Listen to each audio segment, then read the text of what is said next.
এবার ধরা খেল হাসিনার যাবতীয় অপকর্মের সমর্থনকারী মদখোর নারীলিপ্সু দুর্নীতিবাজ রাষ্ট্রপতি আব্দুল হামিদ। 20 কোটি টাকা ব্যয়ে বঙ্গভবনে নির্মাণ করেছিলেন সুইমিং পুল ও একান্ত সময় কাটানোর জন্য গোপন কক্ষ। বিতর্কিত মডেল ও নায়িকাদের নিয়ে বঙ্গভবনে রীতিমতো জলসাঘরে পরিণত করেছিলেন আব্দুল হামিদ। হারুন ওর গাড়িতে করে মেয়ে সাপ্লাই দিয়ে আসতো বঙ্গভবনে। তুমি এর আগে জানাল আজিজের ভাইদেরকে ক্ষমা করে দিছো।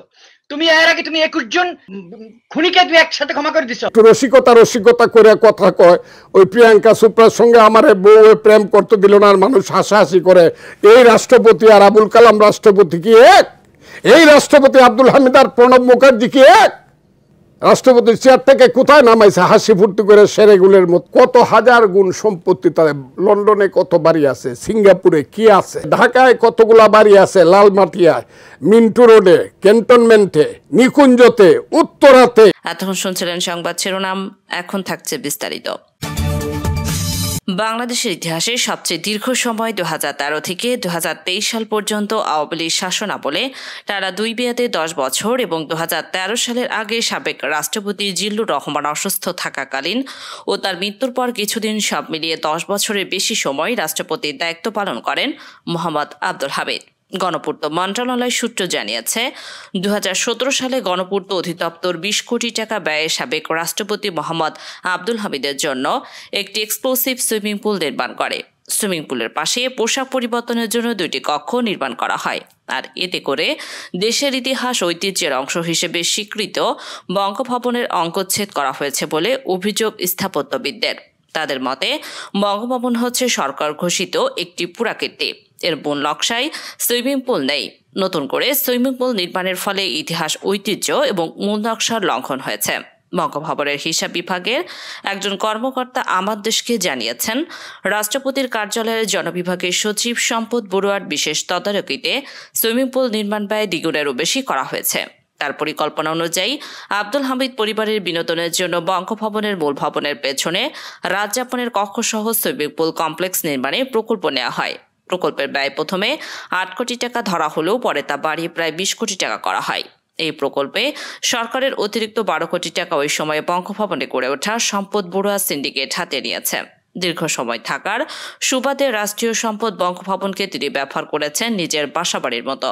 বঙ্গভবনকে রীতিমতো জলসাঘরে পরিণত করেছিলেন আব্দুল হামিদ। তার আমলে বঙ্গভবনে কিছু পদস্থ কর্মকর্তা লুটপাটের সিন্ডিকেট করে তোলেন।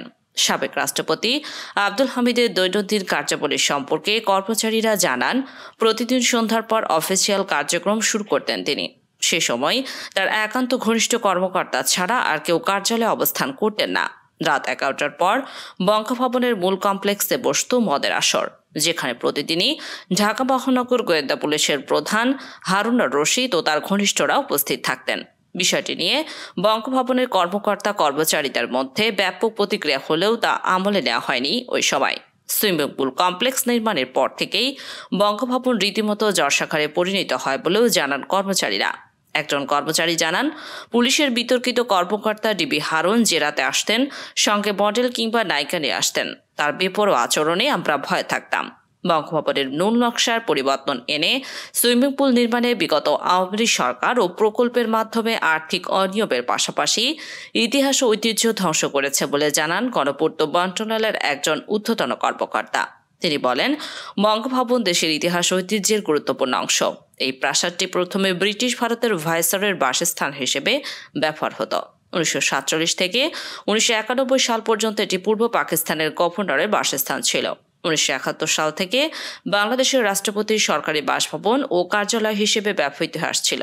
এখানে বিধি বহির্ভূতভাবে পরিবর্তন আনা হয়েছে বলে জানান তিনি বলেন, সুইমিং পুল নির্মাণে ব্যয় হওয়া পুরো অর্থের অডিট করা এবং অনিয়ম বা অর্থ আত্মসাতের ঘটনা ঘটলে দায়ীদের বিরুদ্ধে আইনানুগ ব্যবস্থা নেওয়া জরুরি। বিদেশে চিকিৎসার নামে প্রতি বছর অক্টোবর মাস এলেই সপরিবারে প্রমোদ ভবনে বের হন এই রাষ্ট্রপতি আব্দুল হামিদ। গত 3 বছর একটানা অক্টোবর মাসকে তিনি বেছে নিয়েছেন বিদেশে চিকিৎসার নাম করে ভ্রমণের জন্য।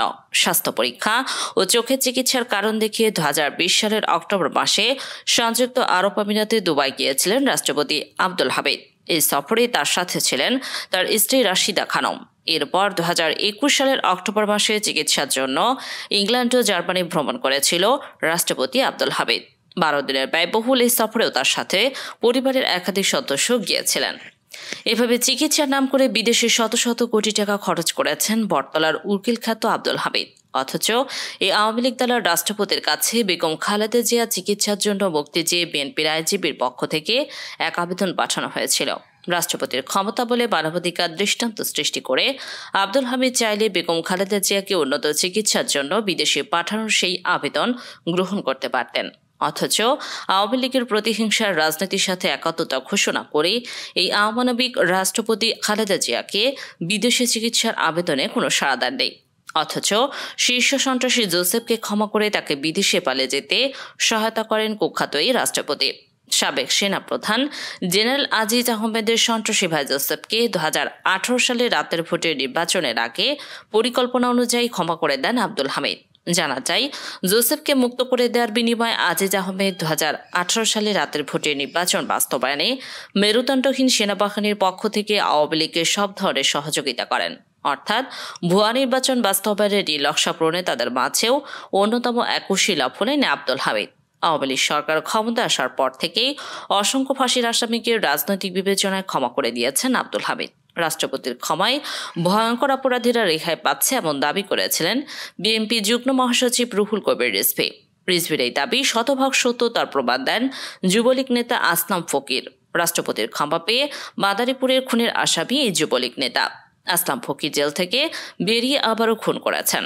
শিল্পী মমতাজ বেগমকে তার ব্যক্তিগত প্রয়োজনে বহিরাগতায় এমপি হিসেবে মনোনয়ন দেওয়ার জন্য সুপারিশ করেছিলেন এই চরিত্রহীন রাষ্ট্রপতি আব্দুল হামিদ। এই আব্দুল হামিদের অনুরোধে মূলত মমতাজকে এমপি বানানো হয়েছিল। ঘন ঘন স্বামী পরিবর্তন করা এই মমতাজের সাথে হামিদের কিসের সম্পর্ক সেটা বেশ সহজেই অনুমেয়। হামিদ যখন থেকে জাতীয় সংসদের স্পিকার তখন থেকে তিনি ইডেন কলেজ, ঢাকা ইউনিভার্সিটি ও বিভিন্ন মেডিকেল কলেজে পড়াশোনা করা তরুণীদের সাথে শারীরিক সম্পর্ক করে আসত। বিপদগামী এই মেয়েগুলোকে সংগ্রহ করে হামিদের কাছে পৌঁছে দিত সাবেক ডিবি পুলিশের প্রধান কুখ্যাত হারুন। উল্লেখ্য, এর সাথে রাষ্ট্রপতি আব্দুল হামিদ এবং সাবেক ডিবি পুলিশের প্রধান হারুনের দেশের বাড়ি একই জেলায়। অর্থাৎ কিশোরগঞ্জের শুধু তরুণী নয়, বরং এই হারুন বিদেশি 555 সিগারেট ও ফ্যাট 69 নামে মদের বোতল কিনে নিয়ে আসে আব্দুল হামিদকে ডেলিভারি করত। এই রাষ্ট্রপতির নামেই কোটি কোটি টাকা খরচ করে কিশোরগঞ্জে প্রেসিডেন্ট রিসোর্ট নামের একটি বিলাসবহুল রিসোর্ট গড়ে তোলেন কুখ্যাত পুলিশ কর্মকর্তা হারুন রশিদ। এই রিসোর্টটি থেকে যে আয় হয় তা হারুন ও হামিদ ভাগাভাগি করে নিতেন।